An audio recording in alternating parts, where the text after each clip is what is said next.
Varicose pain ಅಂತ ಕರಿತೀವಿ. ಅದನ್ನ ನಾವೇನ್ ಮಾಡಿದ್ರೆ ಎಲ್ಲಾ ಕಡೆ ಡಾಕ್ಟರ್ ಮುಗಿದು ನಾವೇ ನ್ಯೂರೋಕ್ ಹೋಗ್ಬೇಕು ಅಂತ ಎಸ್ಟಿಮೇಟ್ ಮಾಡಿದ್ದೆ. ಇದೆಲ್ಲ ಗೊತ್ತಿಲ್ಲ. ಆಮೇಲೆ ಮಹೇಶ್ ಅಣ್ಣರು, ಆಮೇಲೆ ಶಿವಣ್ಣರು, ಆಮೇಲೆ ಇವ್ರ ನಂಬರ್ ಕೊಟ್ಟರು ಮಾತಾಡಿ ಅಂತ ಹೊರಟನ್ನು ನಿಂತು ಈ ಪ್ರಾಡಕ್ಟ್ ತಗೊಂಡು ಇವತ್ತಿ 15 ದಿವಸ ಆಯ್ತು. ಆಮೇಲೆ ಅದೆಲ್ಲ ಈಗ ಕ್ಲಿಯರ್ ಆಗ್ತಾ ಬಂದಿದೆ, ಮುಖಾಂತರ ಕ್ಲಿಯರ್ ಆಗಿದೆ. ಅಂದ್ರೆ ನರ ಏನು ಹಸಿರುಗಟ್ಟಿತ್ತಲ್ಲ ಅದು ವೈದ್ಯ ಬಂದಿದೆ.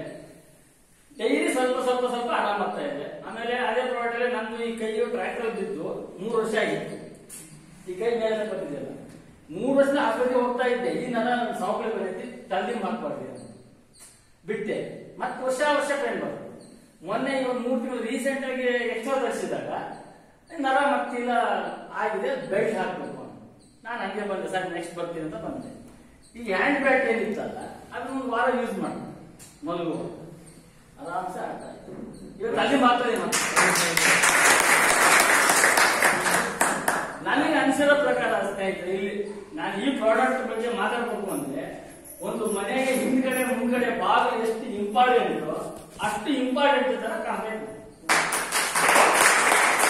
ಇವಾಗ ಮನೆ ಕಟ್ಟಿದಾಗ ದೇವ್ರ ಮನೆ ಬಾಗಿಲಿಲ್ಲ, ಮಧ್ಯ ಮನೆ ಬಾಗಿಲಿಲ್ಲ ಅಂದ್ರೂ ಬಲ್ಬೋದು. ಎದುರುಗಡೆ ಹಿಂದೆ ಮುಂದೆ ಯಾವ ತರ ಬಾಗಿಲು ಬೇಕಲ್ಲ ಮನೆಗೆ, ಅಷ್ಟು ಇಂಪಾರ್ಟೆಂಟ್ ಅಂತ ಅನ್ಸುತ್ತೆ. ಓಕೆ.